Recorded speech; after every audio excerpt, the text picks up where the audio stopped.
Park లో జాగృతి మహాధరణ కేసీఆర్ కు మద్దతుగా కార్యాచరణ ప్రకటించిన కవిత. తెలంగాణలో గోశాలల సంరక్షణపై సీఎం రేవంత్ సమీక్ష అత్యాధునిక సదుపాయాలతో తీర్చిదిద్దాలని నిర్ణయం. సీడీఎస్ చెప్పేదాకా రాఫెల్ కూలిందని తెలీదా? రాహుల్ పై నోరు పారేసుకోవడం తగదన్న మంత్రి ఉత్తమ్. రైతులను కాంగ్రెస్ సాగం చేసింది, ఏడాదిన్నరలో చేసింది ఏమీ లేదన్న హరీష్ రావు.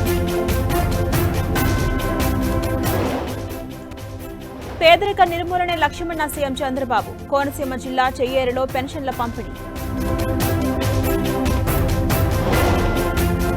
సిఐడి ముందుకు మాజీ ఎమ్మెల్యే ఆళ్ల రామకృష్ణారెడ్డి. టీడీపీ కార్యాలయంపై దాడి కేసులో విచారణ. ఏపీ డీసీపీగా హరీష్ కుమార్ గుప్తా బాధ్యతల స్వీకరణ, గౌరవ వందనం సమర్పించిన పోలీస్ అధికారులు. హైటెక్స్ వేదికగా కాసేపట్లో miss world grand finale. Title పోరు బరిలో 40 మంది సుందరీమణులు. పాక్ సరిహద్దు రాష్ట్రాల్లో మాక్ డ్రిల్, ప్రజలు అప్రమత్తంగా ఉండాలన్న కేంద్రం.